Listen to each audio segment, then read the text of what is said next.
Good evening, students. I'm Smriti, your history and English teacher.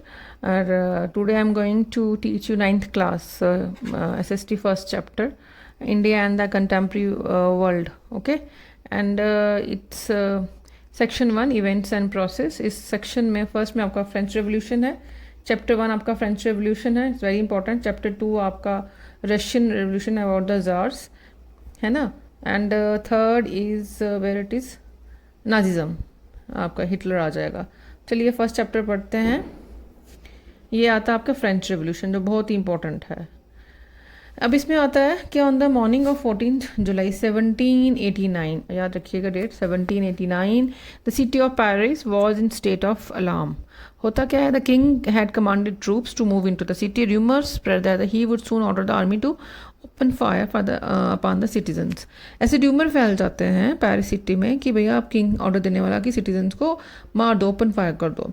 7,000 आदमी और औरतें gathered हो जाती हैं in front of the town hall and decided to form a people's militia. They broke into a number of governments buildings in search of arms. लगता है कहीं ना कहीं आर्म्स एंड एम्यूनिशन छुपाया दिया होगा गवर्नमेंट ने. फाइनली क्या होता है, group of several 100 peoples march towards the eastern part of the city. City का जो ईस्टर्न पार्ट की तरफ जाते हैं और storm the fortress prison the Bastille where they hope to find hoarded ammunition. उनको मिल जाता है वहाँ पे बेस्टल में. In the arm fight that followed the commander of the Bastille was killed. वो बेचारा कमांडर वहाँ मारा जाता है, प्रिजनर्स रिलीज हो जाते हैं.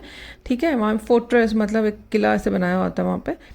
तो and though there were only 7 of them, yet the Bastille was hated by all because it stood for the despotic power of the king. The fortress was demolished किया जाता है and its stone fragments were sold in the market to all those who wish to keep a souvenir of its destruction.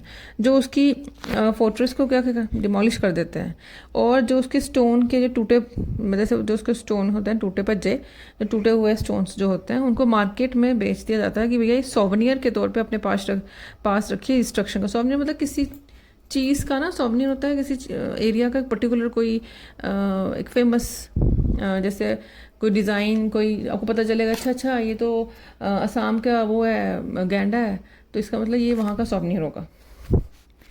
The days that followed saw more riots होने लगे, मतलब both in Paris and the countryside में, गांव के area में Paris में बहुत सारे उपद्रवी आने लगे. मोस्ट पीपल्स प्रोटेस्ट करने लगे against the high prices of bread के प्राइसेस बढ़ गए थे.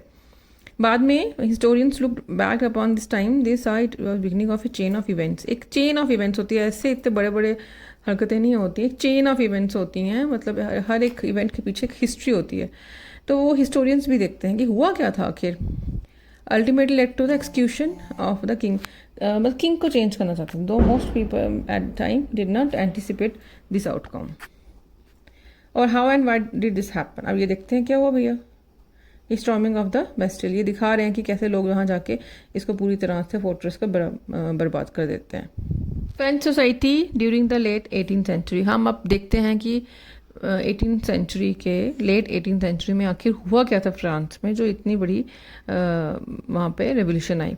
1774 में, वो 1789 की बात थी, 1774 में लुई 16 होते हैं बॉर्बन फैमिली के किंग्स के, उनको थ्रोन मिल जाता है वो फ्रांस का. 20 साल का लड़का और ऑस्ट्रियन प्रिंसेस मैरी एंटोनियट के साथ उनकी शादी होती है. Upon his accession the new king found an empty treasury, मतलब कुछ नहीं होता उनके पास ट्रेजरी में, राज खजाना होता है उनका, कुछ नहीं होता. Long years of war had drained the financial resources of France. अब जब लंबी लंबी लड़ाइयाँ कोई लड़ता है तो भैया उनके फाइनेंशियल रिसोर्सेज खत्म हो जाते हैं. Added to this was the cost of maintaining an extravagant court at the immense palace of Versailles. ऊपर से भैया इनके नखरे राजाओं के, महंगी महंगी चीज़ें, एक्स्ट्रावेजेंट कोर्ट होते हैं, बड़े हाई क्लास रहते थे वो लोग वर्सेल्स में. Under Louis 16 France help the 13 American colonies to gain their independence from the common enemy Britain. उन दिनों फ्रांस ने हेल्प की होती है अमेरिका की, वहाँ की 13 कॉलोनीज़ को बचाने से, मतलब ब्रिटेन से इंडिपेंडेंट दिलाता है. The war added more than $1 billion lives to a debt that had already risen to more than $2 billion. इनके ऊपर इतना डेट चढ़ जाता है. Lenders who gave the state credit now began to charge 10% interest on loan. वो कहते हैं भैया लैंडर्स मतलब जिन्होंने लोन लिया होता है वो मांगने आ जाते हैं और वो एक्स्ट्रा 10% चार्ज के ऊपर, कि अगर उन्होंने 1,000 रुपया दिया तो 10% और लगाएंगे. A French government was obliged to spend an increasing percentage of its budget to interest payments alone to meet its regular expenses such as the cost of maintaining an army. तो किसी तब क्या होता है, सबसे आपकी जब कोई आपका देश होता है सबसे इम्पोर्टेंट है कि वो आर्मी की मेंटेनेंस के लिए और गवर्नमेंट के लिए भी है ना, इंटरनल और एक्सटर्नल चीज़ों के लिए भी आपको पैसा चाहिए होता है. रनिंग गवर्नमेंट ऑफिस चाहिए होती है, यूनिवर्सिटी चाहिए. Its regular expenses such as the cost of maintaining army, court को मेंटेन करना, गवर्नमेंट को चलाना, ऑफिस को चलाना, गवर्नमेंट यूनिवर्सिटी को चलाना, स्टेट की बहुत सारी चीज़ें टैक्स से. तो स्टेट को क्या हुआ, उनके पास पैसे नहीं थे, उन्होंने टैक्स को इंक्रीज कर लिया. At even this measure would not have sufficed. French society in the 18th century was divided into 3 estates and only members of the third estate paid taxes. अब उन दिनों फ्रांस की सोसाइटी कैसी थी, आपके ऊपर दिया और टेबल. फर्स्ट एस्टेट मतलब ऊपर क्लर्जीमैन है. क्लर्जीमैन ऐसे हो गए कि जो राजे महाराजे जो उनके मेन मिनिस्टर. सेकंड हो गया नोबिलिटी, जो वहाँ के जैसे कमांडर्स हो गए या उनके कोई स्टेट के ऑफिसर्स हो गए. थर्ड स्टेट कौन सी है, बड़े बड़े businessman, merchants, courts, officials, lawyers. Third में पीजेंट्स हैं, आर्टिसंस हैं. और सबसे नीचे बेचारे कौन है, स्मॉल पीजेंट्स है ना, लैंडलेस लेबर सर्वेंट्स हैं. तो इन्होंने क्या बोला, इन्होंने बोला कि फ्रेंच सोसाइटी कैसी थी कि भैया 3 एस्टेट्स में थी और थर्ड एस्टेट है जो बेचारी आगे ही मारी हुई है, उनको पैसे देने पड़ते थे, टैक्स देना पड़ता था. The society of states was part of the feudal system. ये फ्यूडल सिस्टम जो हम इंडिया में भी पढ़ते हैं ये वहीं से आया है, सामंतवाद इसे कहते हैं. कि भैया पूरे जो स्टेट है वो अब छोटे छोटे, राजा क्या करता था, छोटे छोटे एक जैसी कंट्री है उसको छोटे छोटे भागों में डिवाइड करके नोबिलिटी को या क्लर्जीमैन को देता था कि भाई तुम चलाओ. तो वो आगे नोबिलिटी को बोलते थे, नोबिलिटी डंडे मारती थी नीचे वालों को और उनसे टैक्स कलेक्ट करती थी. और चटनी किसकी बन जाती थी, बेचारे पीजेंट्स की और जो गरीब बिजनेसमैन उनकी. The Society of States was part of the feudal system.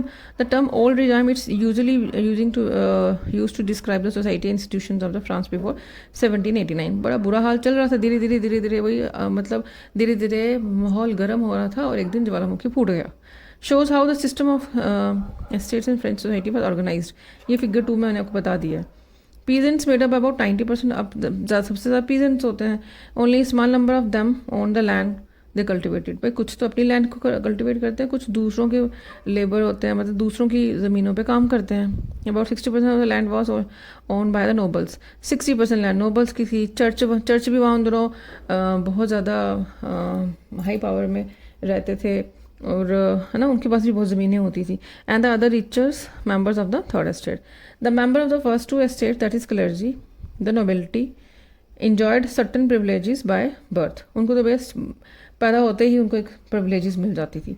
Most important of these was exemption. उनको टैक्स पे करना ही लो भैया आ गए अमीर, ऊपर से टैक्स भी नहीं देना, मजे आ गए. The nobles further enjoyed feudal privileges. These includes feudal dues which is expected from. और वह चटनी मार के किससे बनाते थे, पीजेंट्स के बनाते थे. उनको मार के और उनकी जो बेचारों की थोड़ी सी जमा पूंजी होती थी वो भी खींच लाते थे. Peasants were obliged to render services to the lord. वो कई बार अपने नोबिलिटी और क्लर्जी मैन के पास सर्विसेज देने भी जाते थे, इसको फ्री ऑफ कॉस्ट भी जाते थे. बॉन्डेड लेबर जो हो गए बेचारे, घरों में काम करना, फील्ड में काम करना, खाने को कुछ नहीं देना, एंड आर्मी में सर्व करना, बिल्डिंग रोड्स में पार्टिसिपेट करना. The church too extracted share of taxes called tithes. अब ये याद रखना कि टीथीस क्या थे, जो चर्च लगाता था पीजेंट्स के ऊपर टैक्स. चर्च भी आ गया बीच में कि मैं क्यों पीछे रहूँ. And finally, till all members of the third estate had to pay taxes. They included a direct tax called TAL. इसमें TAILL है. And a number of indirect taxes which were levied on articles of every day. हर एक दिन की जो articles होते हैं, जैसे हम खाना खा रहे हैं कुछ, जैसे हम खाने की चीज़ों पे भी टैक्स था. Salt, tobacco, burden of financial activities of the state through taxes were borne by the third estate alone. अब ये देखिए यहाँ लिखा है new words. Livre unity of currency in France की जो करेंसी थी डिसकंटिन्यू कर दी गई. Clergy group of person invested with special functions in the church.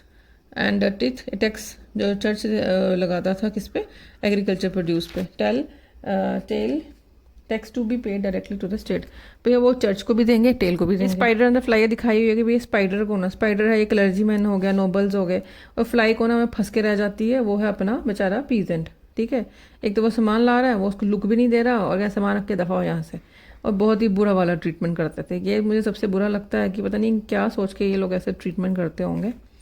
The struggle to survive. अब population of the France rose from मतलब 23 billion से लेके 28 बिलियन तक पहुंच के 1789 में। This led to rapid increase हुई किसी फूड ग्रेन्स पे। Production of grains could not keep pace with the demand. ज़्यादा प्रोडक्शन कम हो रही थी और लोग ज़्यादा थे, डिमांड ज़्यादा थी।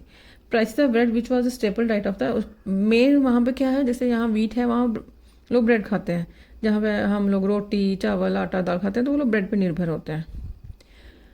ठीक है, अब कुछ जो लेबर्स थे वो वर्कशॉप में काम करते थे, उनका वेजेस फिक्स थे। अब wages did not keep pace with the rise in prices. भाई वेजेस आपके 100 रुपया है और ब्रेड आपने 50 की कर दी है, टैक्स भी देना है, चर्च को देना है, स्टेट को देना है, कहाँ से देंगे।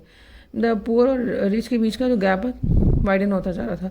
Becomes things becomes more worse than ever drought तो आ ही जाता है, मैंने हमेशा देखा है, जहाँ पर गरीबी होगी वहाँ ड्रॉट पहले आ जाएगा, फैमिन आ जाएगा। ठीक है, सूखा आ जाएगा, है ना, कोई फैमिन आ जाएगा। हेल ड्यूरिंग द हार्वेस्ट के सीजन में ही ड्रॉट और फैमिन ने आना था, सूखापन और बाढ़। This led to the subsistence crisis. और बुरे हालत, मतलब गरीबी में आटा गीला, जिसे कहावत कहते हैं ना, कि आगे ही बुरा हाल है, ऊपर से जो 4 पैसे थे वो भी गए। Something that occur frequently in France during the old regime. ठीक है, एक एक्सट्रीम सिचुएशन सब्सिस्टेंस क्राइसिस की। अब आता है कि मैंने आपको अच्छे से समझा दिया, बहुत ही अच्छे से। एक तो बैड हार्वेस्ट, ठीक है, डिजीज भी आ गई ऊपर से। Poorest can no longer buy bread. पूरा सिस्टम ही ब्रेड के ऊपर निर्भर है इनका। तो मतलब वो ब्रेड का ये नहीं कह रहे कि ब्रेड ही खाएंगे, ब्रेड ही लेनी होती 10 रुपये की। 10 रुपये की ब्रेड की बात नहीं थी। उस ब्रेड के मतलब है कि उनका खाना पीना, उनका जो डेली नीड्स होंगी, ईटिंग का जो उनका पूरा रहता होगा, जैसे किचन का जितना सामान है, वो पूरी बात कर रहे हैं। और मैंने कहा ना कि वो ड्रॉट और फैमिन हर जगह आ जाएंगे बेचारे, फिर डिजीज़ आ जाएगी, फिर एपिडेमिक्स आ जाएंगे, बैड हार्वेस्ट हो जाएगा।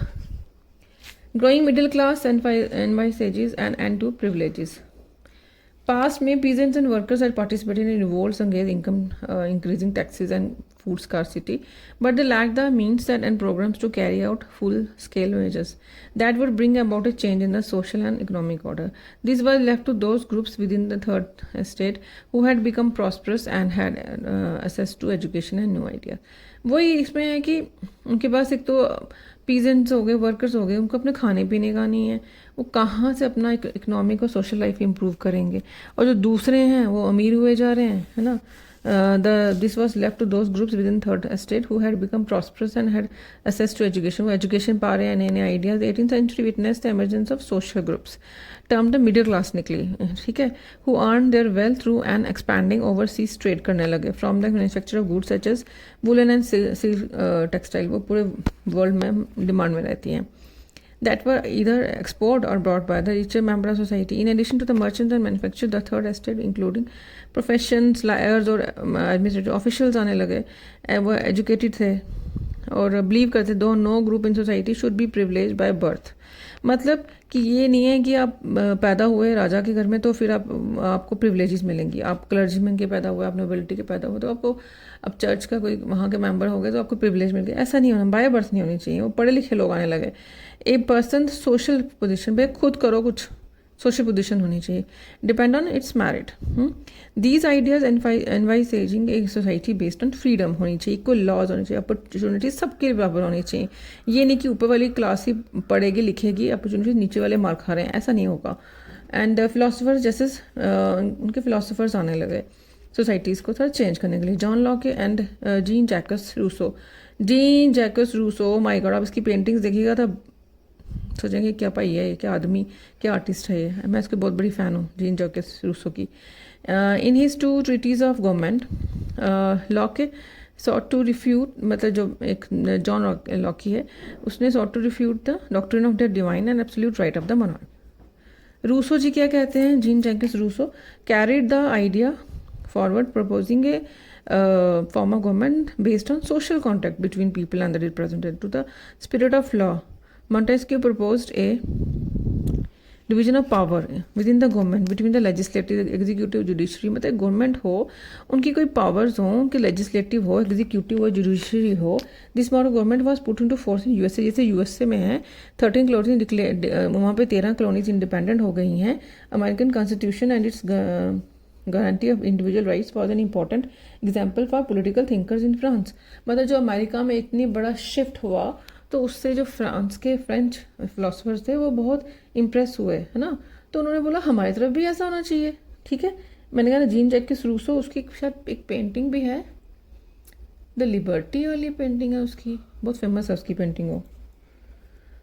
अच्छा, the ideas of these philosophers were discussed intensely in saloons and coffee houses में, मतलब कॉमन लोगों के बीच में ये आइडियाज सर्कुलेट होने लगे। कोई सैलून में जा रहा है बाल कटवाने, कॉफ़ी हाउस में जा रहा है तो वहाँ फैलाने लगे, बुक्स न्यूज़पेपर के थ्रू। मतलब क्रांति का एक माहौल आने लगा, फ्रीडम स्ट्रगल का एक माहौल आने लगा, जैसे इंडिया में था। These were frequently read aloud in groups for the benefit of those who couldn't read, जो नहीं पढ़ सकते उनको पढ़ाया जाता था, बस सुनाया जाता था श्रुति ज्ञान। The news that Louis XVI planned to impose further taxes to be able to meet the expenses of state government, anger and protest against the system of privileges। ठीक है, तो लोग धीरे धीरे अवेयर होने लगे कि भाई हम ही क्यों पिसते रहे सारी ज़िंदगी। अब आता है ओल्ड रिजाइम को कैसे निकालें। अब जी अब धीरे धीरे मैंने कहा ना क्या हो गया, ये जो यंग आइडियाज़ के यंग मैन और आइडियाज़ और पढ़े लिखे लोगों के विचार हैं वो धीरे धीरे सोसाइटी को चेंज करने लगे, उनको रेवोल्यूशनरी बनाने लगे। अब आए आउटब्रेक ऑफ द रेवोल्यूशन कैसे हुआ। देखो स्टूडेंट्स, मैंने आपको रीजंस बता दिए कि रीजंस कैसे शुरू हुए और फ्रेंच सोसाइटी कैसे बढ़ती हुई थी, है ना। और जो थर्ड एस्टेट है वहाँ के जो थर्ड लेवल है वहाँ का सारे टैक्सेस का भार उन पे है। पर धीरे धीरे वो लोग परेशान हो गए और अपने गवर्नमेंट के खिलाफ स्टेप उठाने लगे। उसमें मेन कौन थे, अमेरिका की जो रेवोल्यूशन है वो, मतलब अमेरिका में जो 13 कॉलोनीज़ में जो इंडिपेंडेंट होगी ब्रिटेन से, उनको देखने लगे कि वहाँ एक रिस्पॉन्सिबल गवर्नमेंट है। और फिर जो यहाँ के फिलोसोफर थे लॉकी और जीन जैक्स रूसो, उनके विचार वो पढ़ के आते थे, वो पढ़ते थे भैया ये क्या हमारी तरफ हो रहा है ना, बिल्कुल नाइंसाफ़ी हो रही है। तो उन्होंने सैलून्स और कॉफ़ी शॉप्स में जाके लोगों को समझाया या पढ़ाया कि भैया ऐसा नहीं होता है, एक रिस्पॉन्सिबल गवर्नमेंट होती है। ये नहीं कि सारा भार इन्होंने निचली क्लासेस पे डाल दिया और खुद प्रिविलेजेस ले रहे हैं। Privileges shouldn't be by birth, ये आपको अर्न करनी चाहिए पढ़ लिख के, है ना। तो ये थोड़े रीजंस थे, है ना, वो ब्रेड एंड बटर वाले रीज़न। और मतलब मेन यही है कि टैक्सेस, हाई टैक्सेस और सोसाइटी को मतलब एक बैलेंस में नहीं लेके चलना, रिस्पॉन्सिबल गवर्नमेंट नहीं होना। तो ये आपके मेन रीज़न। अब वो आउटब्रेक ऑफ द रेवोल्यूशन मैं आपको नेक्स्ट वीडियो में पढ़ाती हूँ। अभी तक तो ये बहुत ईजी है, टफ नहीं है, ठीक है। Thank you students, thank you so much, good night.